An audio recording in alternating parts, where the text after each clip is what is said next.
The wind howled across the desolate plains of Wyoming Territory, carrying with it the scent of sage and the promise of another harsh winter. Samuel McReed stood on the porch of his weathered cabin, watching the horizon blur into nothingness as dust devils danced in the distance. For 3 years he had lived alone on this patch of unforgiving land, trying to forget what he had lost, trying to build something from the ashes of his former life. The isolation had become his companion, the silence his solace, and the endless expanse of prairie his church, where he wrestled with memories that cut deeper than any Wyoming wind. The knock at his door came just as the first stars began to pierce the darkening sky. It was soft, hesitant, unlike the confident rap of a traveling salesman or the urgent pounding of someone in distress. Samuel set down his coffee cup, the bitter liquid already growing cold, and walked to the heavy wooden door he had built with his own hands from timber hauled 50 miles through treacherous terrain. When he opened it, his breath caught in his throat like a prayer half-spoken. 2 little girls stood before him, their small forms silhouetted against the purple twilight that painted the sky in shades of loneliness. The older one, perhaps 8 years old, held the hand of a younger child who couldn't have been more than 5. Their dresses were torn and dirty, patched with scraps of different fabric that spoke of desperate attempts to make things last. Their faces were streaked with dust and dried tears, their hair tangled by days of walking through unforgiving country. The older girl's dark hair hung in waves around her shoulders, while the younger one's blonde curls were matted and wild. Both pairs of eyes, one brown like rich earth and one blue like summer sky, looked up at him with a mixture of fear and desperate hope that reminded him painfully of wounded animals seeking shelter. "Please, mister," the older girl said, her voice barely above a whisper, but carrying the weight of responsibility no child should bear. "We just need a place to stay. We won't be no trouble, I promise. We don't eat much, and I can work real hard." Samuel felt his heart clench like a fist around memories he had tried to bury. The sight of these 2 waifs brought back images he had locked away. Memories of another little girl with laughing eyes who would never laugh again, who had been taken by fever and left him hollow as an empty well. He looked past them into the growing darkness, searching for any sign of adults, of parents or guardians who might be following behind. But there was nothing. Only the endless expanse of prairie grass swaying in the wind like wheat in a field of sorrow. "Where are your folks?" he asked gently, crouching down to their level so his weathered face wouldn't seem so imposing to children who had clearly seen too much of the world's harshness. The older girl's chin trembled with the effort of holding back tear, but she squared her shoulders with a courage that seemed far too mature for her years. "Ain't got none anymore. The fever took Mama 3 weeks back. Buried her ourselves when there weren't nobody else to do it. Papa died in the mine collapse last spring, crushed under rock trying to earn enough to feed us proper. We've been walking for days, mister. My sister Rose, she's real tired and hungry, and I don't know how much further we can go." As if summoned by her words, the younger child swayed on her feet, her face pale in the lamplight spilling from the cabin like liquid gold. Samuel reached out instinctively to steady her, and she didn't pull away, despite the fear that flickered in her blue eyes. Her skin was hot to the touch, fever warm, and he could see the exhaustion written in every line of her small body, like a story of suffering no child should have to tell. "What are your names?" he asked, his voice gentler than it had been in years. "I'm Mary Catherine Sullivan," the older girl said with formal politeness that spoke of a mother who had tried to teach her manners even in poverty. "This here's my little sister, Rose Elizabeth. We won't eat much, and I can work for our keep. I know how to cook beans and cornbread, how to clean and mend. And I can tend animals if you got any that need tending. Samuel studied their faces for a long moment that stretched between heartbeats. Every instinct told him to turn them away, to direct them to the nearest town where proper families might take them in, where women could provide the gentle guidance young girls would need. He wasn't equipped for this responsibility.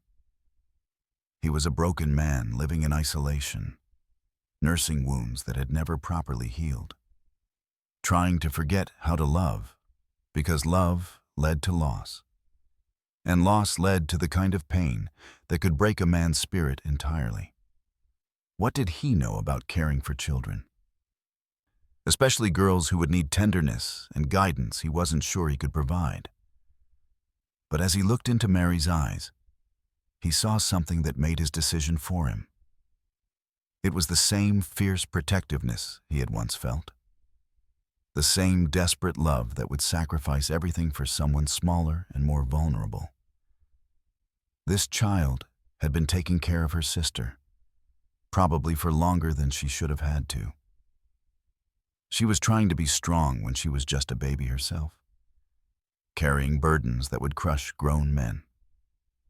"Come on in," he said finally, stepping aside and feeling something shift in his chest like ice breaking up in spring.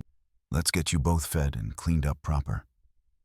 The relief that flooded Mary's face was almost too much to bear. It transformed her features, making her look like the child she actually was, instead of the tiny adult she had been forced to become. She led Rose into the cabin, both girls moving with the careful steps of children who had learned not to expect kindness from the world, who had been disappointed too many times to trust easily. Samuel watched them take in their surroundings with wide eyes. His cabin was sparse but clean, furnished with handmade furniture crafted during the long winter months when there was little else to do but work with his hands and remember better times. A stone fireplace dominated one wall, its hearth cold now, but ready to provide warmth against the coming winter. Through an open doorway, they could see into a small bedroom with a bed he had built himself from pine logs. "Sit here by the fire," Samuel said, guiding them to the wooden bench he had constructed during his first lonely winter. "I'll get you something to eat." As he moved around the small kitchen, heating up leftover venison stew and cutting thick slices of bread from the loaf he had baked that morning, he found himself stealing glances at the two girls.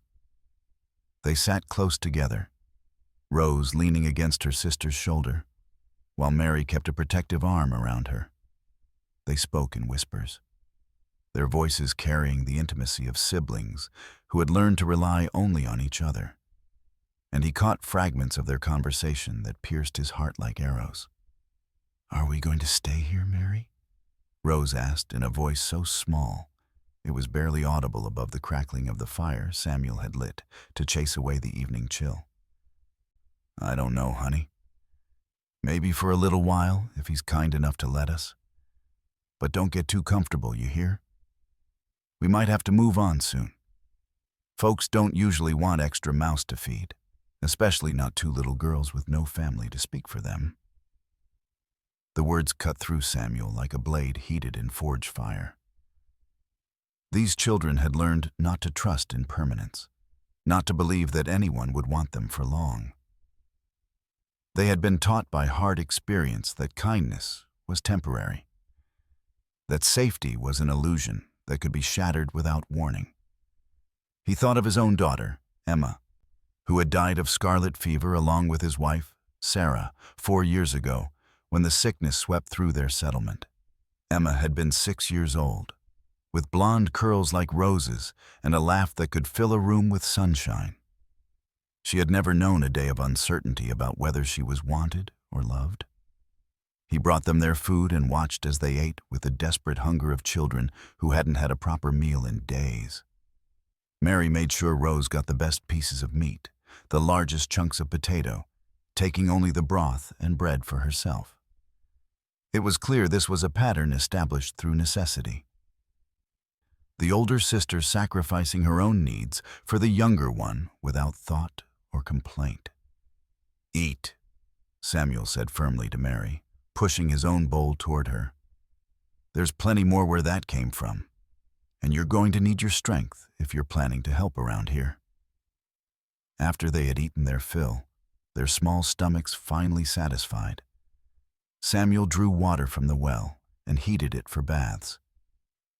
He found some of his own clean shirts that could serve as nightgowns, the fabric soft from many washings. The girls were hesitant at first, clearly unused to such kindness from strangers, uncertain whether this generosity came with expectations or demands they weren't prepared to meet. But exhaustion won out over caution, and soon they were clean and warm and looking more like the children they were meant to be. While they washed, Samuel made up beds for them in his own bedroom, taking blankets and pillows out to the main room for himself. He spread the quilts his wife had made years ago with careful stitches and patient love. Quilts that had remained folded away because the memories they carried were too painful to face every night. But now they would serve a new purpose, providing comfort to children who needed softness in their lives. As he settled the girls under the covers, Rose reached up with one small hand and touched his face with the gentle trust of a child who had decided he was safe. "Thank you, mister," she whispered, her voice heavy with sleep and relief. "Samuel," he corrected gently, surprised by how right it sounded to be called by name again after years of speaking only to himself in the wind. "My name is Samuel." "Thank you, Samuel," she said, and closed her eyes with the peaceful expression of a child who finally felt secure. Mary lay awake longer, her dark eyes watching him with an intensity that spoke of burdens no child should carry. She had learned to read the faces of adults, to gauge their moods and intentions, to be ready to protect her sister at a moment's notice. "We won't be no trouble," she said again, the words automatic as breathing. "We can leave tomorrow if you want. Soon as Rose feels better." "We'll talk about it tomorrow," Samuel replied, though he already knew there would be no talk of leaving. Not yet. Maybe not ever. For now, just rest. You're safe here. The next morning brought new challenges and small revelations that would shape the days to come. Rose was indeed running a fever. Nothing serious, but enough to require care and rest, and the kind of gentle attention she probably hadn't received in weeks. Mary proved herself capable beyond her years, helping with breakfast preparations and trying to clean the cabin, despite Samuel's protests that she was a guest, not a servant. But it was the small moments that began to work their way into his guarded heart, like seeds finding purchase in rocky soil. Rose's delighted laughter when she discovered the barn cats, a sound so pure and joyful it seemed to chase shadows from corners of the cabin that had been dark too long. Mary's shy smile when he praised her cooking, the way her face lit up at recognition that her efforts were valued, the way they both looked at him with growing trust instead of wariness, as if they were beginning to believe that maybe, just maybe, this stranger might be different from all the others who had turned them away. Days turned into weeks with the natural rhythm of seasons changing, and slowly, carefully, like a plant emerging from winter ground, they began to build something resembling a family. Samuel taught Mary how to read using his small collection of books, watching her trace letters with her finger and sound out words with the determination of someone who understood that knowledge was power. She in turn shared stories with Rose, spinning tales of brave princesses and magical kingdoms that made her sister forget for precious moments the hardships they had endured. He showed them how to care for the animals, how to milk the cow and gather eggs and feed the chickens that pecked around the yard. He taught them to plant seeds in the small garden behind the cabin, explaining how patience and care could bring forth food to sustain them through the harsh winter months. They learned to mend tears in clothing with neat stitches, to repair broken tools with wire and ingenuity, to make something useful from materials others might throw away. But it was the quiet moments that changed them all, in ways deeper than practical skills or book learning. Samuel found himself listening for their voices in the morning, waking to the sound of Mary helping Rose get dressed and both girls whispering plans for their day. He looked forward to their chatter at dinner, to Rose's questions about everything she saw and Mary's more thoughtful observations about the world around them. He felt a lightness in his chest he hadn't experienced in years, as if something heavy he had been carrying had finally been set down. The girls began to relax in ways that broke his heart, even as it filled him with hope. They laughed more freely, no longer looking over their shoulders for the next catastrophe. They asked questions about the world around them, with the natural curiosity of childhood restored, no longer afraid that showing interest might be seen as asking for too much. They began to trust that there would be food tomorrow, that they had a place to sleep, that someone cared whether they were warm or cold, happy or sad. One evening in early autumn, as they sat around the fire, listening to the wind howl outside with a sound like all the loneliness in the world, Mary asked the question he had been dreading and hoping for in equal measure. "Samuel," she said quietly, her small voice cutting through the crackling of burning wood, "are we your family now?" He looked at her serious face, at Rose curled up asleep in his lap like a contented kitten, her blonde hair catching firelight and glowing like spun gold. He felt something break open in his chest, all the walls he had built, all the careful distance he had maintained, crumbling under the weight of a love he hadn't asked for, but couldn't deny. "I'd like that," he said quietly, his voice rough with emotions he had kept buried for years. "If you'd like that too." Mary's smile was like sunrise after the longest night, transforming her face with pure joy and relief that made Samuel understand how desperately she had hoped for exactly this moment. The challenges didn't end there, because life on the frontier never offered easy paths or simple solutions. Winter came early and harsh that year, testing their small household in ways that made Samuel grateful for the girls' resilience and resourcefulness. The wind howled around their cabin like a living thing trying to get inside, and snow piled against the windows until they lived in a world of white silence broken only by their own voices and the crackling of the fire that never went out. Rose fell sick again with a chest cold that had Samuel pacing the floor for 3 nights running. Afraid of losing another child to illness, haunted by memories of Emma's labored breathing in those final days, he sat by Rose's bedside, cooling her fever with damp cloths and listening to her breathe, while Mary helped with remedies she had learned from watching her mother tend to sick neighbors. Mary struggled with lessons that came easily to other children her age, having missed so much formal education during the chaotic months after her parents' deaths. But her determination never wavered, and she attacked each new concept with the fierce concentration of someone who understood that learning was a gift not everyone received.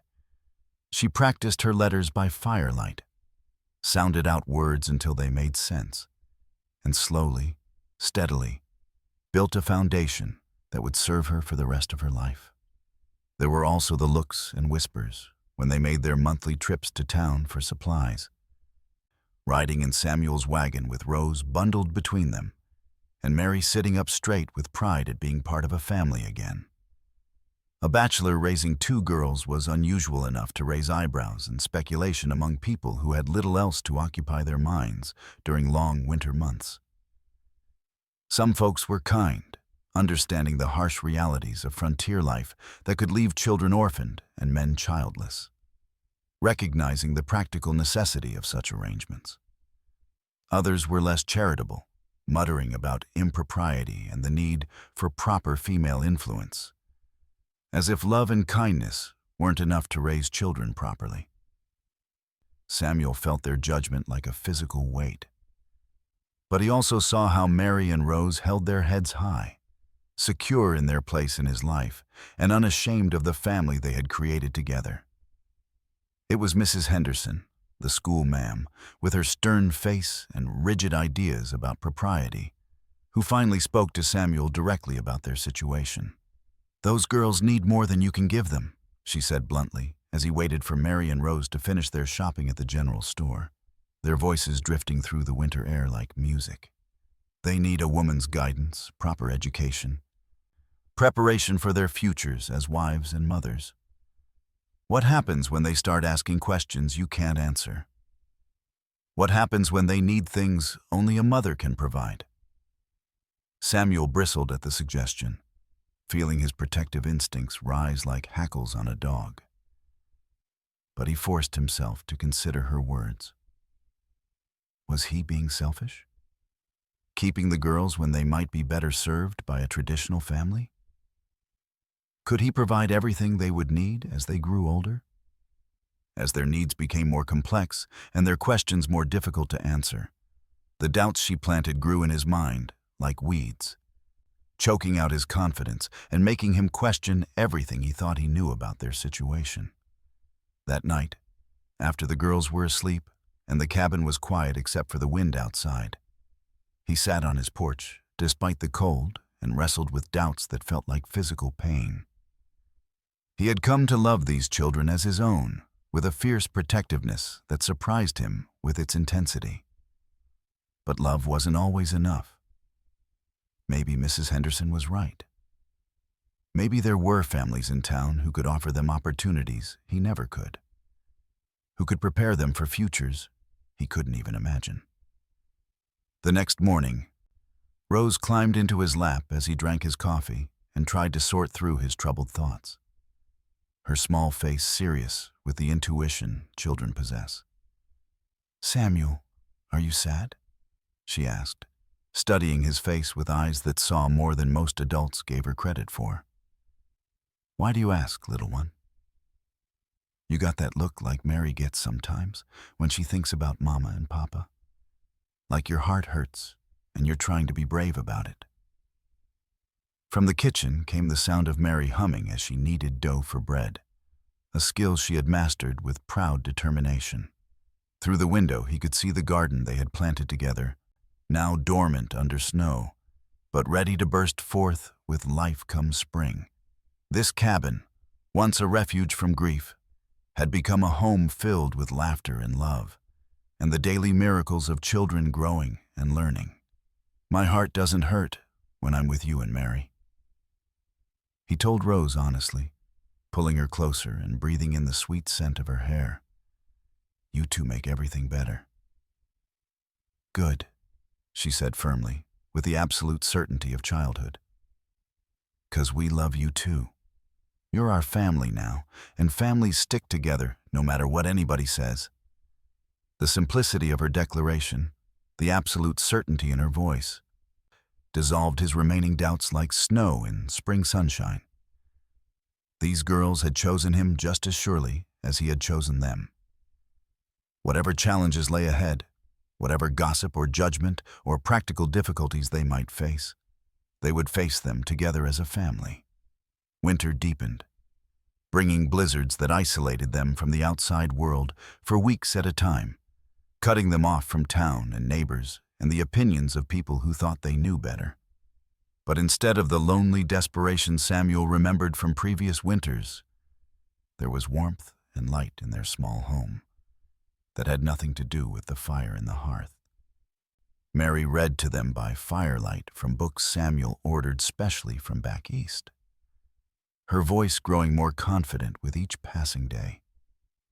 Rose drew pictures with charcoal on scraps of paper, creating a gallery of their life together that Samuel treasured more than any store-bought art.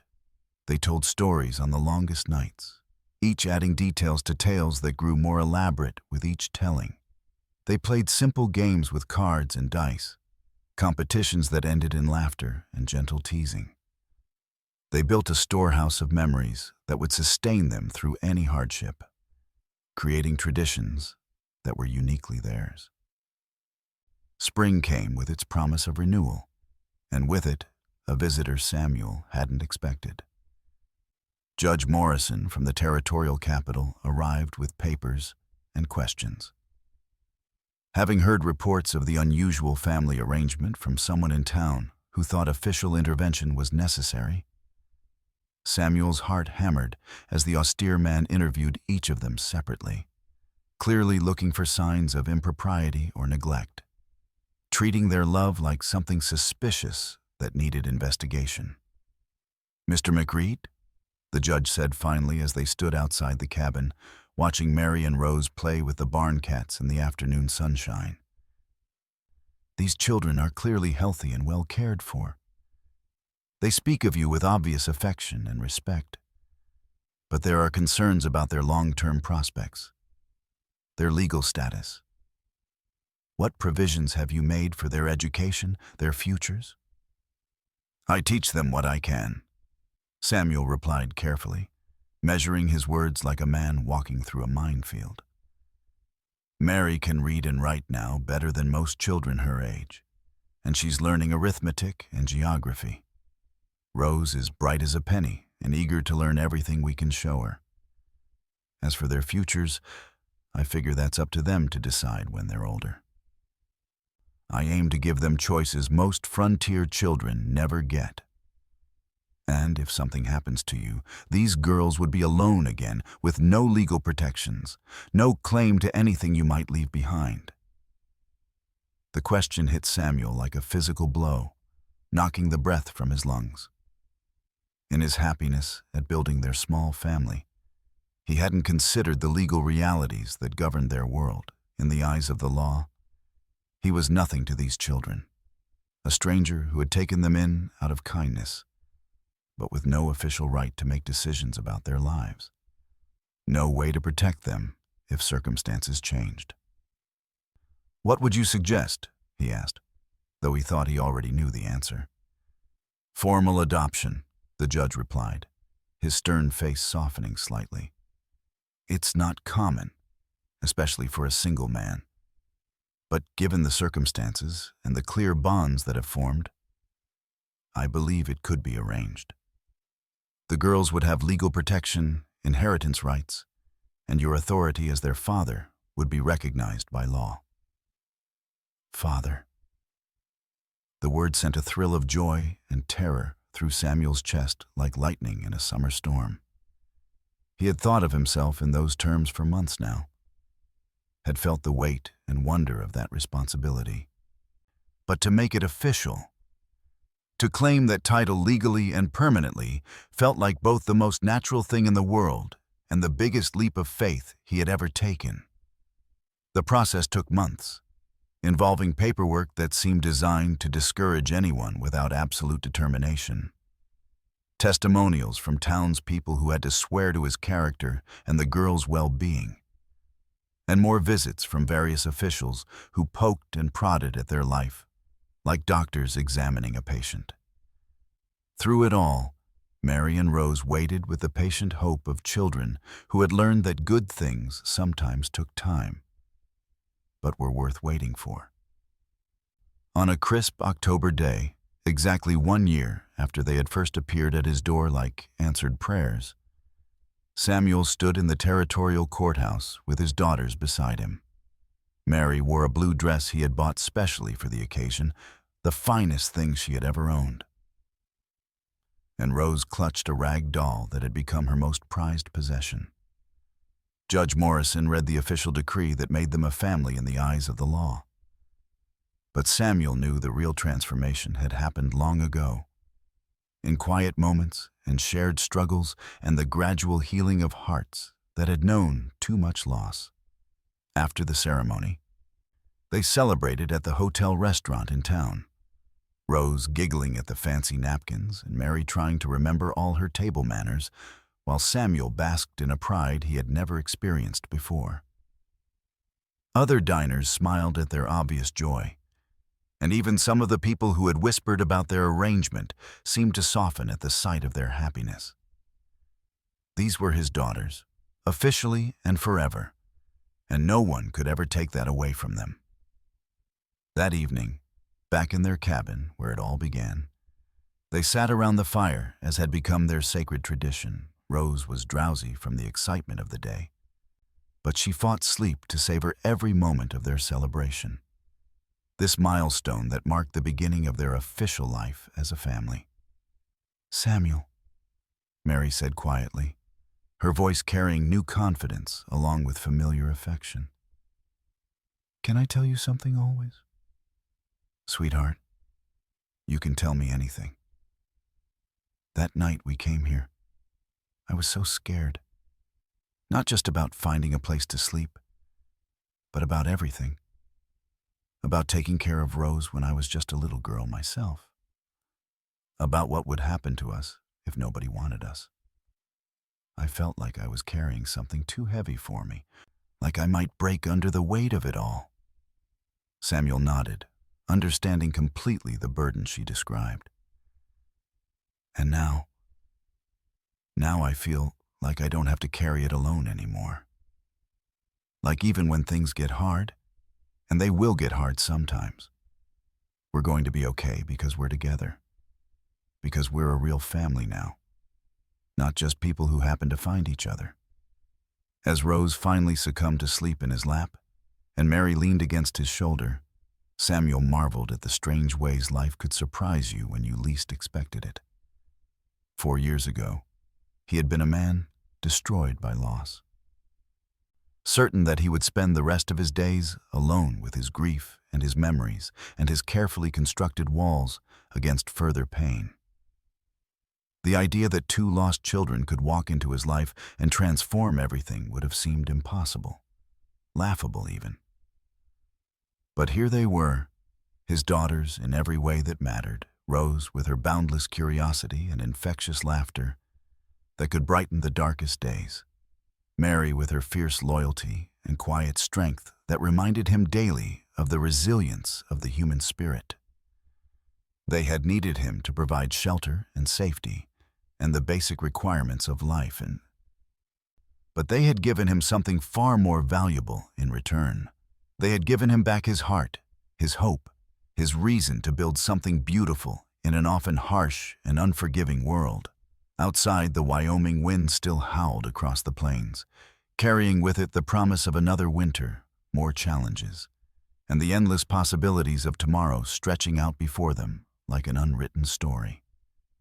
But inside their small cabin, there was warmth and love, and the unshakable certainty that some families are born not of blood or convention, but of choice, necessity, and the miraculous alchemy of hearts that recognize their missing pieces in each other. Samuel McReed had found his daughters, and they had found their father. All because 2 little girls had been brave enough to knock on a stranger's door and ask for nothing more than a place to stay.